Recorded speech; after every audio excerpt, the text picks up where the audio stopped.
Powa, la práctica budista de la transferencia de la conciencia en el momento de morir. El tema de este episodio en Voces que Despiertan, el espacio que contribuye a transformar paradigmas sobre la espiritualidad y te invita a despertar a nuevas realidades y estados de conciencia.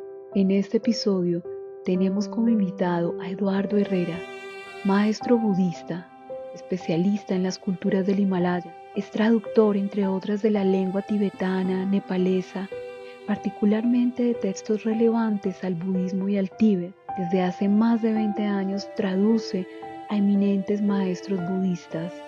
Desde muy joven se abrió paso entre la rebeldía y la gran inquietud por profundizar en la mente, la espiritualidad y la ciencia.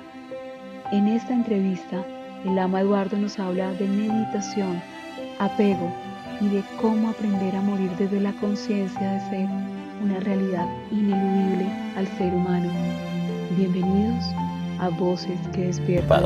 Muchísimas gracias y bienvenido a Voces que Despiertan, bienvenido a Colombia nuevamente, después de, yo creo que también un tiempo de receso, después de cuarentena, después de un espacio bastante convulsionado en el mundo.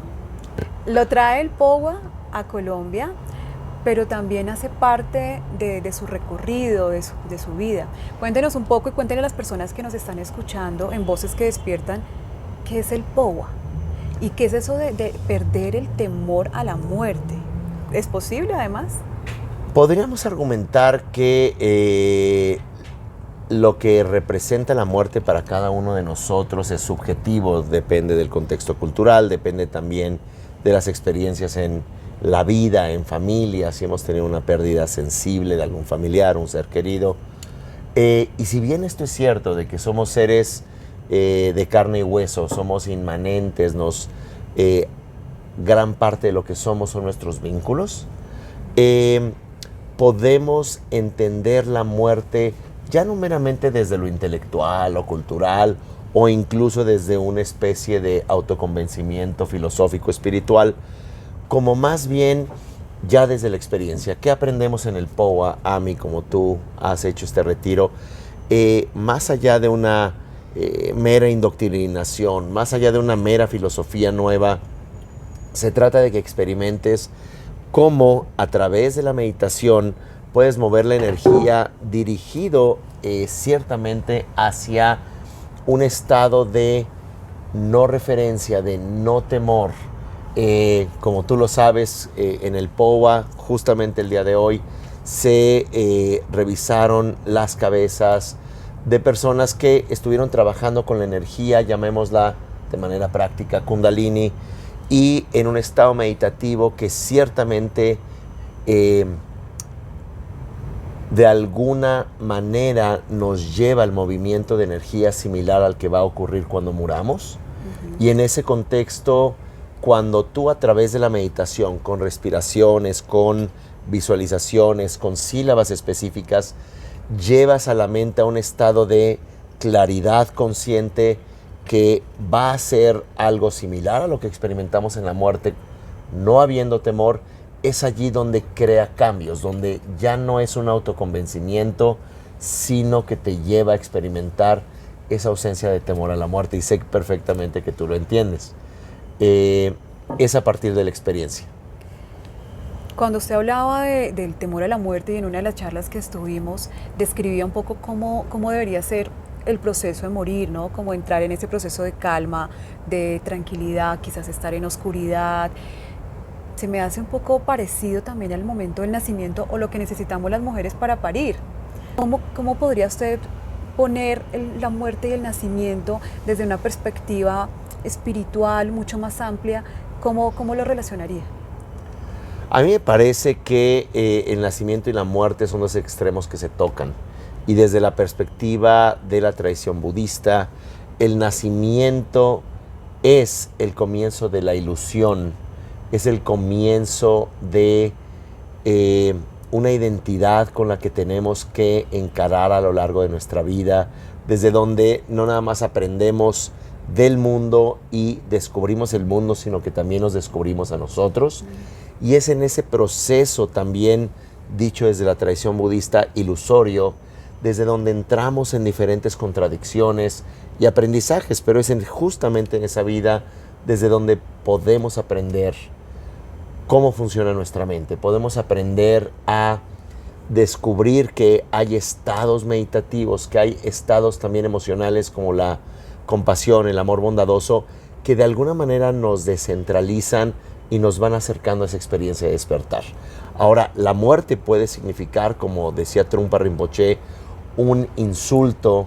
Él le llamaba la muerte el último insulto para todos aquellos que no están preparados. Pero también la muerte puede significar el cese de la ilusión. Es justamente lo que aprendemos ahí en el POA, como tú sabes. Aprendemos a que en el momento de la muerte puede ser una gran oportunidad para entrar en ese estado meditativo en el cual entrenamos. Y por otro lado, soltar porque ha cesado la ilusión y puedes, con entrenamiento, insisto, acceder a la genuina condición de la conciencia, de la presencia consciente que somos. ¿Y cuál es esa genuina condición? ¿Cuál es la naturaleza de la mente? El observador y el objeto observado, pero entonces, ¿quién está observando al observador? Entonces, cuando vemos el objeto, realmente, ¿quién es el que observa? Correcto, se puede hablar, claro, sin lugar a dudas, de un yo en el budismo, pero un yo ilusorio. Se puede hablar de un continuo de la mente, una mente momento a momento, gyu, como se dice en tibetano, ilusorio. Y si se nos hiciera la pregunta filosófica, ¿qué es o quién es el que renace? Es la ilusión de una identidad. Y no nada más de una vida a la siguiente renacemos, sino estamos renaciendo momento a momento en una identidad, en aquello que se pueden llamar las diferentes estructuras de la identidad, llamados agregados o componentes psicofísicos, skandhas. Pero para ser mucho más práctico a mí, me gustaría decir cuál es esta pregunta que formulas, qué es o cuál es la naturaleza de la mente. La tradición budista iría un poco más lejos. Primero vamos a aquello que se llama esencia, Ngobo, y luego naturaleza, Rangshin. Ngobo, la esencia de la mente, es awareness, es la presencia consciente que en este momento está aquí, lo que está consciente tanto de sonidos como de nuestra rica y agradable conversación, de este entorno. Esa es la esencia de la mente, es este awareness que cuando místicos, personas espirituales de todos los trasfondos espirituales, religiosos, llegan a ese momento de no separatividad, este estado desde donde no hay un observador, sino es el awareness, la conciencia o la presencia consciente detrás de la identidad ilusoria. Esa es la esencia. Y por otro lado, la naturaleza es lo que constantemente hace que la mente se exprese, es lo que a veces llaman los tibetanos luminosidad de la mente. Pero la luminosidad es lo que ahora mismo se expresa como pensamientos, ideas, sensaciones. Uno se sienta solo en una silla y podrán haber pasado en un minuto cientos de pensamientos, cientos de sensaciones, y uno se aferra diciendo, esa sensación soy yo, ese recuerdo soy yo, esa experiencia soy yo. Entonces comenzamos a solidificar nuestra experiencia desde la naturaleza, y es por eso que el budismo, que más que una religión, es una teoría cognitiva con práctica enfocada en el despertar, nos diría, si tú logras experimentar esas sensaciones, esos pensamientos, esos recuerdos, esas hipótesis de vida sin aferramiento, vas a acceder más a tu esencia, a momentos de sosiego, a momentos de ser suficiente, a momentos de despertar. Entonces, esencia, naturaleza, eso nos caracteriza a todos los seres, pero como estamos tan volcados hacia afuera, decimos, esa persona me va a hacer feliz, aquel auto me va a hacer feliz, esa ideología política o religiosa es lo que realmente va conmigo. Lo defendemos a capa y espada, queriendo destruir, callar las voces de aquellos que disienten religiosa, emocionalmente de nosotros, y es ahí donde entramos en esa contradicción, cuando dejamos que la esencia consciente de la mente y la naturaleza dinámica sin aferramientos se expresen, diría la tradición Dzogchen, nace la potencialidad. ¿Qué es la potencialidad? La unión de la esencia y la naturaleza que vamos a experimentar como una integración de vida consciente, siendo las personas que somos, conviviendo, viviendo, comiendo, durmiendo, viviendo esta experiencia, pero sin ese aferramiento y particularmente en nuestra conversación, sin ese miedo a la muerte. Pero ese aferramiento es distinto a lo que hoy en día conocemos y que se ha popularizado tanto como es el apego. Hay que soltar los apegos.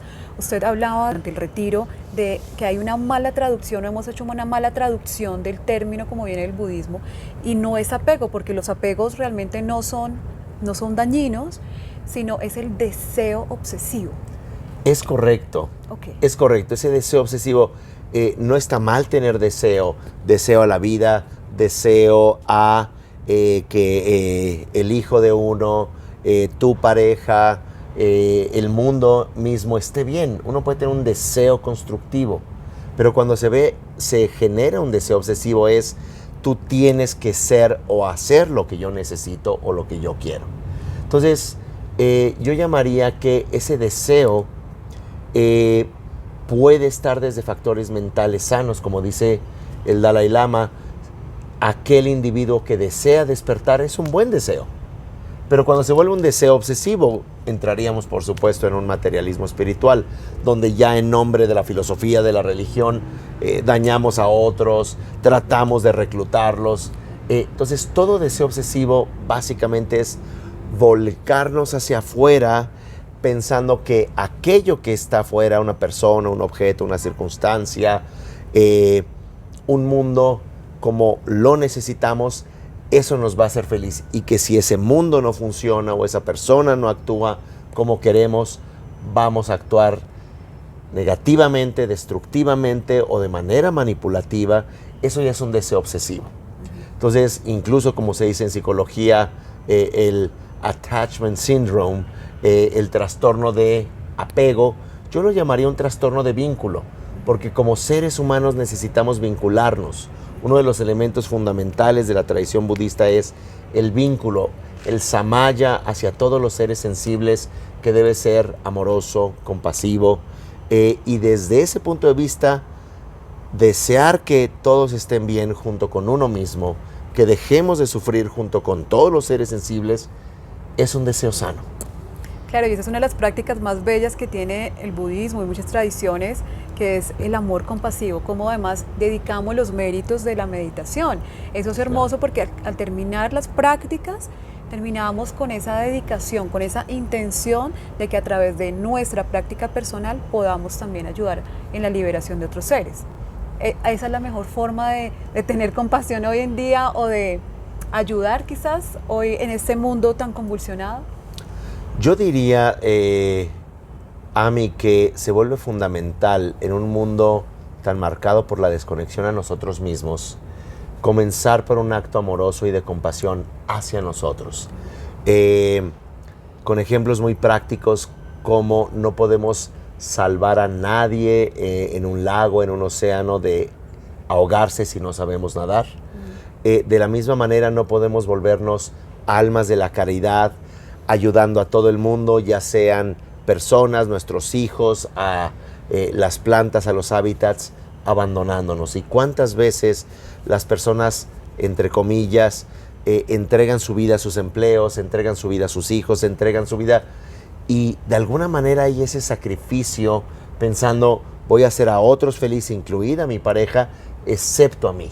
Entonces, el no comenzar por la compasión hacia nosotros mismos, el amor bondadoso hacia nosotros mismos, es un terrible ejemplo, porque cuando tú no te procuras a ti mismo, la manera en la que vas a ayudar va a ser una manera torpe.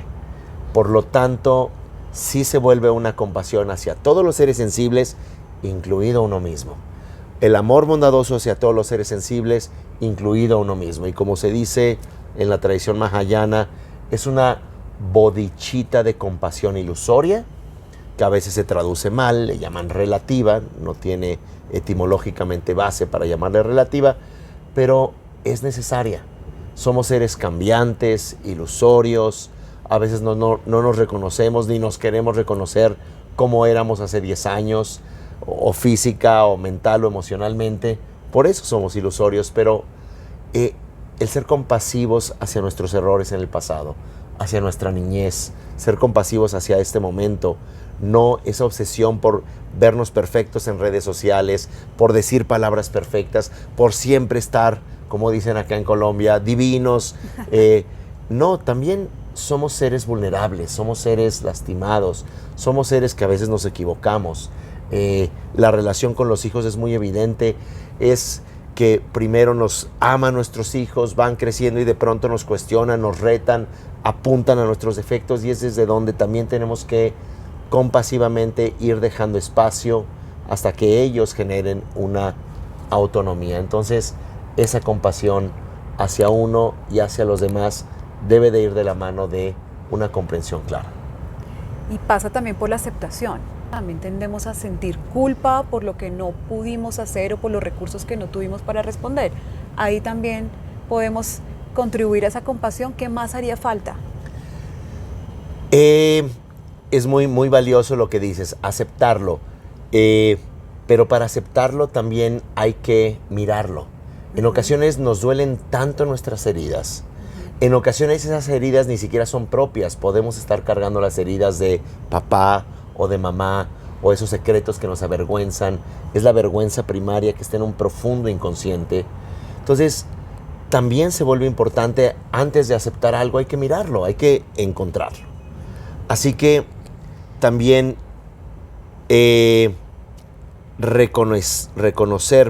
conectar con ese dolor. Ya que te conectas con ese dolor, lo miras.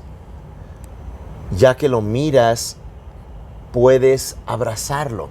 Y abrazarlo no significa justificarlo y decir, bueno, pero es que pasó por esto. No se trata acá de perdonar, como en muchos talleres y escuelas de psicología se dice esa palabra perdón. Jacques Lacan decía el supuesto perdón. Como hijos o incluso como naciones, no estamos para exigir perdón, porque no estamos en una postura de autoridad moral más elevada que incluso el victimario. Tenemos que disculpar, eso es distinto. Okay. No es pardon, como se dice en inglés, es básicamente, como dice la psicóloga Brené Brown, we are sorry, me disculpo. Soy humano, me disculpo, vamos a tratar de arreglar este problema. Entonces, más allá también de algo externo, antes que nada también es disculparse con uno, quitarse esa culpa. Y no necesitas hablarlo públicamente o en tribuna sobre lo mala persona que eres necesariamente. Es que también te puedas ver con toda tu vulnerabilidad, que te conectes a ese dolor, que te conectes a esa vergüenza y digas, sí, acá estoy. Sí, y eso también forma y conforma parte de mi historia. Y luego, ya que abrazas eso, que no significa, dicho coloquialmente, lamerse las heridas, no significa autovictimizarnos, decir, bueno, ese papá también tuve, esa mamá también tuve, esa historia que no es agradable, pero abrazo esa historia que duele para poderla soltar. Es muy interesante porque paradójicamente a decir, yo mando a volar esa historia y yo no me dejo y yo no soy víctima y entre más gritamos y entre más movemos la bandera de víctimas, más la solidificamos. Entre más atacamos, más solidificamos esa identidad de víctimas que va a ser difícil soltar. Así que en esta historia tan convulsionada de la humanidad, digámoslo así, se vuelve muy prudente que podamos conectar con nuestro dolor, que podamos mirarlo sin tratar de resolverlo, lo abracemos para genuinamente soltarlo. ¿Y qué significa soltar? Es integrarlo de manera amorosa a nuestra historia. Cuando usted habla como de esas cosas que debemos trabajar para tener una vida quizás más en paz, es lo mismo que estuvimos trabajando durante el taller para aprender a morir, ¿no? Es como si nos estuviéramos preparando realmente durante la vida para morir, pero también el prepararnos para la muerte nos va a ayudar en ese proceso de un mejor vivir. La práctica del POWA es una práctica que implica soltar, aprender también a estar en ese momento tan presente, pudiendo liberarnos de los aferramientos que quizás durante la vida nos han acompañado. Entonces, ese es como el mismo proceso que podemos llevar a la muerte. Tenemos que aprender a soltar todos esos deseos obsesivos que quizás nos acompañaron, y si es posible además. A mí me parece que es posible, pero no como una especie de decreto fatuo, superficial, sino realmente irnos preparando, como se hace en una de las meditaciones importantes del budismo mahayana, que te dice: practica el dar y recibir, el tonglen. Al inhalar, haz consciente el sufrimiento propio y el de todos los seres sensibles, y al exhalar, llena de tus mejores intenciones, llena de empatía, vuelca toda tu felicidad hacia los demás seres, y una vez más inhalas y te haces consciente que ese mundo no es perfecto, y asumiéndolo sin agresión a ese dolor propio y ajeno, te haces consciente y empiezas a empoderarte cuando generas una intención muy simple, muy humana, muy personal. Quisiera que sea más feliz ese grupo de animales, esas personas, que no haya guerra, sin tratar de superfluamente querer cambiar. Empiezas a, desde la intención, a transformar la experiencia mental. Todo eso que, recuerda que cuando uno mira una noticia, escucha un comentario político, ve algo allá afuera, se conecta con el trauma interno, y es ahí cuando reaccionamos ciegamente pensando: eso realmente existe, voy a ir a discutir con esa persona, la voy a denostar, la voy a desacreditar, incluso la voy a golpear, porque creo en el profundo inconsciente que así voy a acabar con mi dolor interno. Cuando por otro lado nos podemos poner en los zapatos de otros, puede comenzar el diálogo, y no necesariamente vamos a acabar de acuerdo con el otro, pero estamos humanizando al otro. Cuando deshumanizamos al otro, nos deshumanizamos a nosotros. Cuando deshumanizamos, en la noción de humanismo de Vernadsky, de una ecología humanista donde se incluyan animales, el planeta Tierra, empezamos a ponernos en los zapatos de los hábitats, de los árboles. Y en este contexto, cuando logramos morir con una profunda empatía, con una profunda gratitud sobre lo que pudimos hacer y lo que no pudimos hacer, sobre los aciertos, que ciertamente pueden haber muchos, pero también sobre nuestros errores, vamos a morir con menos deudas con nosotros o hacia nosotros mismos. Y es cuando puedes soltar, es cuando puedes mirar tu fragilidad antes de morir, porque la has entrenado con mucho amor a lo largo de tu vida. Quiero pasar ahora a hablar cómo Eduardo Herrera llega a ser un lama, que además viene a enseñarnos estas prácticas además tan profundas, tan trascendentales y necesarias. ¿Cómo llega Eduardo Herrera a convertirse en un lama? Bueno, una gran pregunta que pudiera ser también descrita a lo largo de muchos minutos, pero me gustaría ser como lo más puntual posible. Ciertamente a los 18 años, cuando salí de México acabando el bachillerato, me fui a Europa a estudiar con mi hermano en Edimburgo, Escocia. Y después de un año de viajar, de estudiar, de recorrer, mi hermano se regresó a México y comencé a tomar diplomados en la Universidad de Edimburgo, una bellísima universidad. Diplomados, lo que llaman allá non-enrolled student, de filosofía, de budismo, de psicología, de filosofía política, filosofía moral, incluso calvinismo. Yo era en ese momento un joven muy inquieto. Bueno, creo que sigo siendo inquieto, ya no tan joven, pero sí inquieto. Sí, bastante. Tengo que decir que es un hombre muy inteligente y admiramos mucho, porque Tommy y yo estuvimos en el POWA, admiramos mucho la inteligencia y la capacidad de transmitir, entonces todavía sigue siendo bastante inquieto intelectualmente y con esa capacidad de llegar al otro, que ya también nos va a decir cómo es. Muy bien. Así que bien, pues eso fue a la edad, como dije, 19 años. Ya para casi 21 años regresé a México, me quedé 10 meses en lo que decidía o me voy a estudiar filosofía a España, a la Universidad de Salamanca, que me dio la carta de aceptación, o me voy a esta universidad monástica en Nueva Delhi que se llama KIBS, hoy en día, en aquel momento Kivi, y comencé a hacer un programa de formación budista. De hecho, el diploma, la formación dice BA, Bachelor of Arts, licenciatura, si acaso, en estudios budistas, Higher Buddhist Studies. Ahí pude interactuar con muchos de mis maestros más importantes, entre ellos Shama Rinpoche. Tomé retiros por ejemplo, en diciembre de 1993 en Varanasi con Boca Rinpoche, un retiro de Mahamudra de poco más de un mes, muy intensivo, y a lo largo de los años fui tomando retiros, estudiando, aprendí rápidamente el tibetano, de tal manera que en la misma universidad tibetana iba yo en el segundo año y ya traducía para el cuarto año de filosofía, empecé a enseñar gramática tibetana.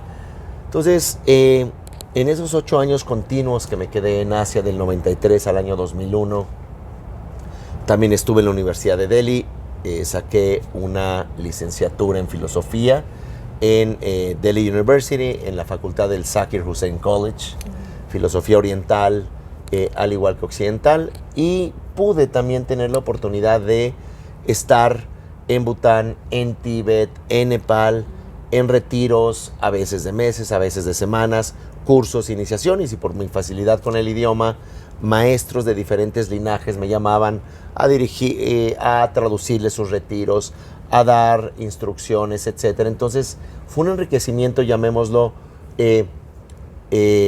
multidisciplinario, me atrevería a decir, con una gran apertura y respeto a todas las escuelas del budismo en general y de budismo tibetano en particular, si lo podemos llamar así.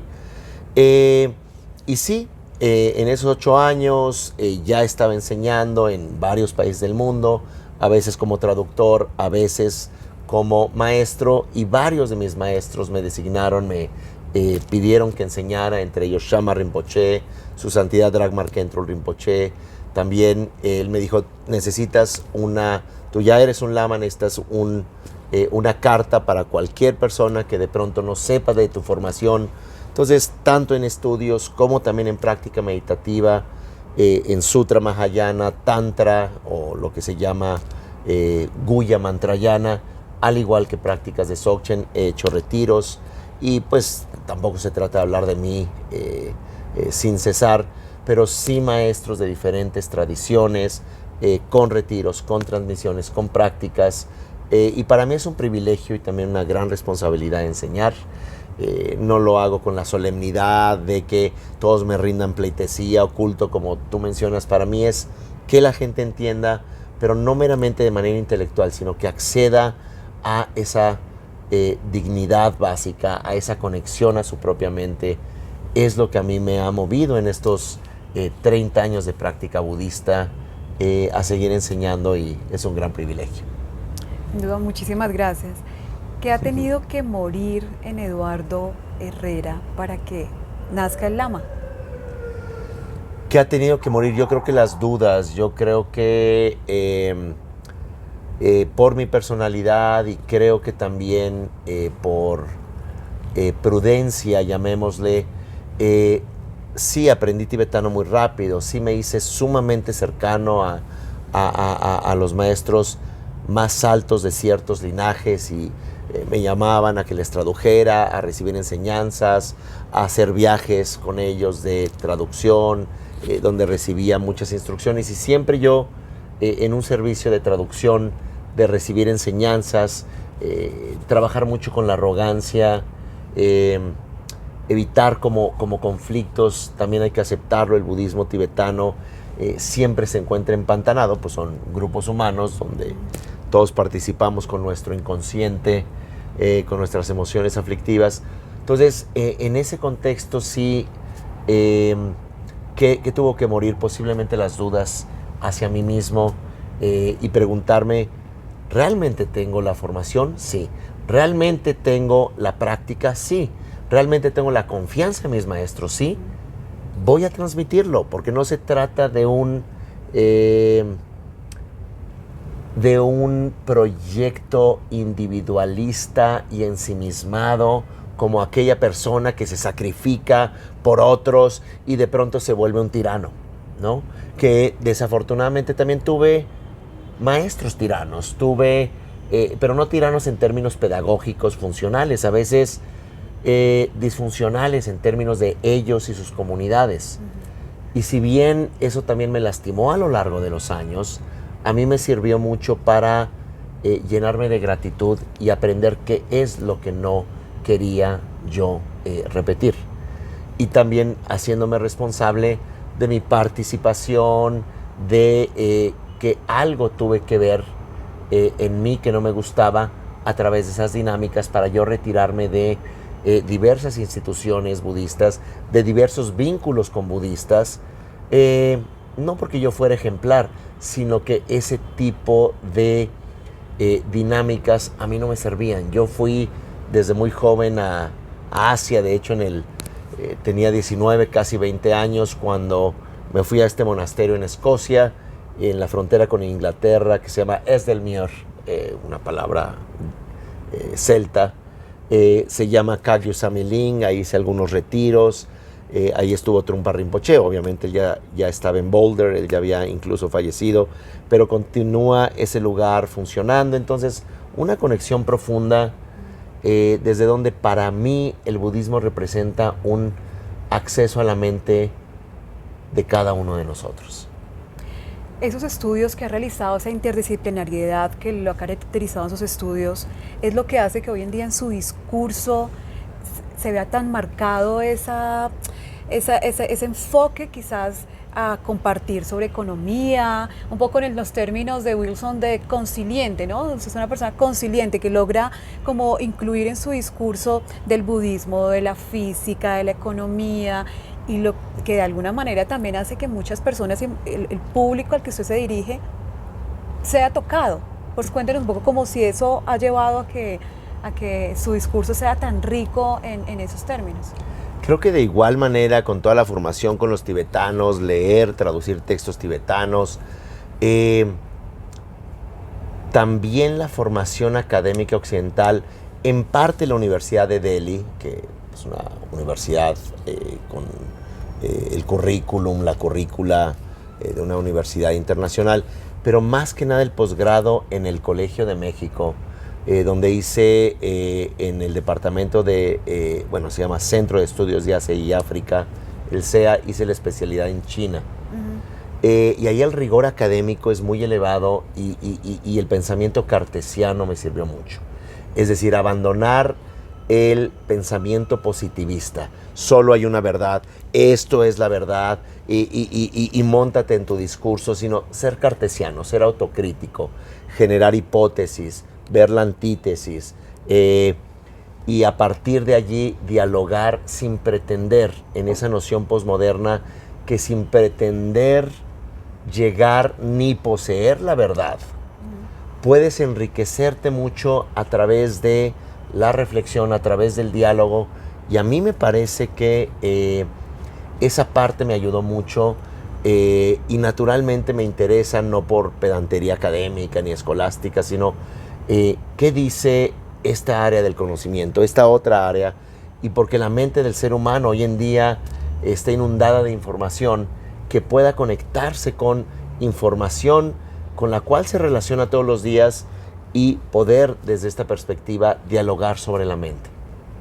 Yendo o trascendiendo el concepto de potencialidad, de vacuidad, ¿cuál es el primer evento o momento en su infancia que usted considera clave para que haya despertado ese interés por el ser humano, por conocer primero su propia mente, ayudar a otros a despertar también esa inquietud por el conocimiento propio?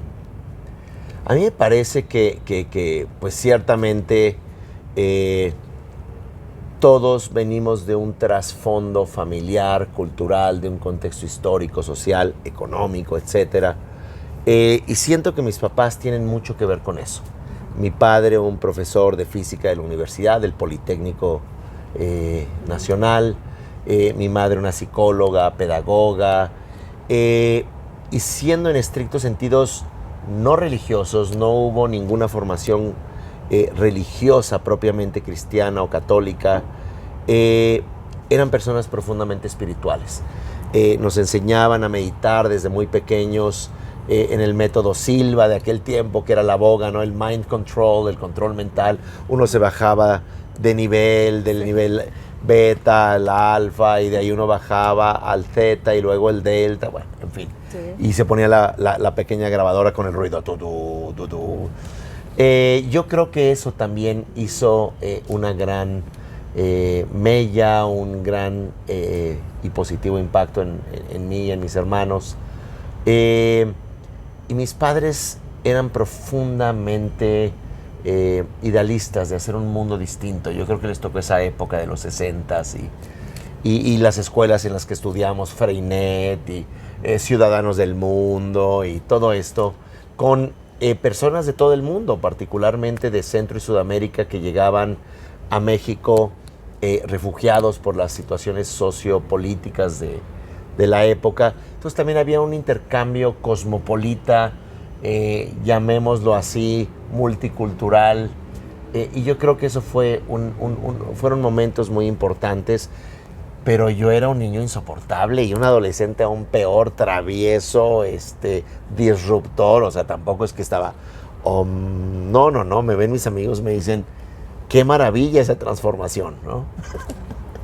Pero usted es un lama laico, eso hay que decirlo. O sea, sirve como maestro, tiene en este momento el hábito, no siempre lo tiene.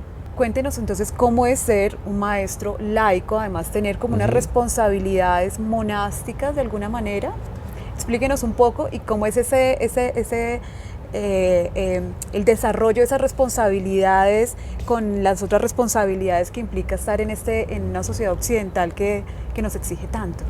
Correcto, soy, como mencionas, Ami, un maestro, un lama secular, es decir, no soy un monje, no soy célibe, estuve casado, ¿verdad? Y por supuesto que también implica que yo esté involucrado en el mundo. En la Ciudad de México tenemos este centro de estudio, transmisión y práctica llamado Centro Himalaya.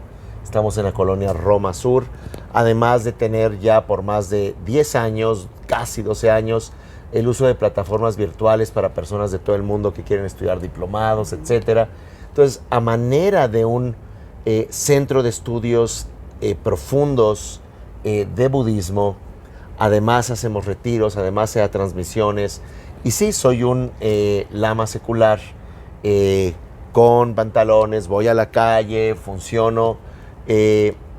Los preceptos en este contexto son samayas, son vínculos a tu práctica, vínculos a cierta forma también de comprender cómo funciona la mente, pero no es algo externo en un sentido dual como se pudiera entender en religiones tradicionales. Y por otro lado también, sí, como tú mencionas, a mí, para retiros y transmisiones de este nivel como el POWA, sí me ha pedido su santidad Dragmar Khentrul Rinpoche, me dijo, tienes que tener estos hábitos de un akpa, de un lama laico secular. ¿Por qué? Porque también hay algo que representas y que transmites. Entonces, sin tomarme muy en serio toda esta parte de vestimenta, es por respeto a las enseñanzas y también como un método o medio de pedagogía. ¿En algún momento pensó en ser algo distinto a un lama, un maestro, o dedicarse al budismo y quizás compartir? Porque ya lo hemos dicho, de esa inteligencia, esa capacidad de transmitir el conocimiento, y lo dije en su momento, la sabiduría a través de las palabras, a través del lenguaje verbal, que no es fácil, ¿no? Cuéntenos un poco cómo es. Justo lo hablábamos en un retiro, se llama Transforma tu Karma, un retiro de meditación precioso sobre el karma que se ofreció en México, en Tepoztlán, en un centro de retiros muy bonito. Justamente me hicieron una pregunta parecida a mí, y lo que respondí no es que renuncie a conferencias o hacer de este método o medio algo más masivo. Masivo o no, para mí se vuelve fundamental los principios. Y un principio es de que la gente es un fin y no es un medio.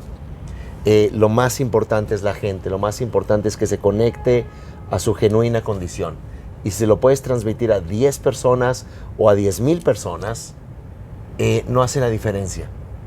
Desde donde sí se hace un esfuerzo en ocasiones por mantener el colegio y todas las responsabilidades económicas y organizar los retiros, pero no es un esfuerzo porque se hace con, no sé qué palabra pudiera ser más adecuada, por vocación, por convicción, pero no como una especie de servicio religioso, sino como un mensaje profundamente cognitivo y humano que todos merecemos. Y cuando lo descubrí, lo pude sentir más en meditación y en ejemplo con ciertos maestros, ya no es un esfuerzo, y si en algún momento es de manera masiva, siempre con los principios de que las personas son un fin en sí mismos.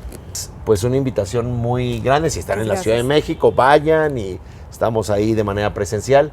Pero hoy en día creo que en estos 2 años de pandemia aprendimos también a tomar cursos, a hacer entrevistas online. Y sí, centrohimalaya.com, o en las redes sociales, Facebook o Instagram o YouTube, Spotify, los podcasts de Google y Apple. Solo busquen Centro Himalaya, hay 200 videos enteramente gratuitos en YouTube y en Spotify. Y Lama, para finalizar, primero agradecerle por este tiempo, por la disposición, muy poco tiempo después del retiro para hacer otras actividades, pero hablando de este tiempo de pandemia, cuéntenos brevemente para usted, ¿cuál es el aprendizaje que nos dejó? En mi perspectiva, lo que más necesitamos es reconectarnos a nosotros mismos, pero curiosamente, para conectarnos a nosotros necesitamos conectarnos con los demás de manera amorosa.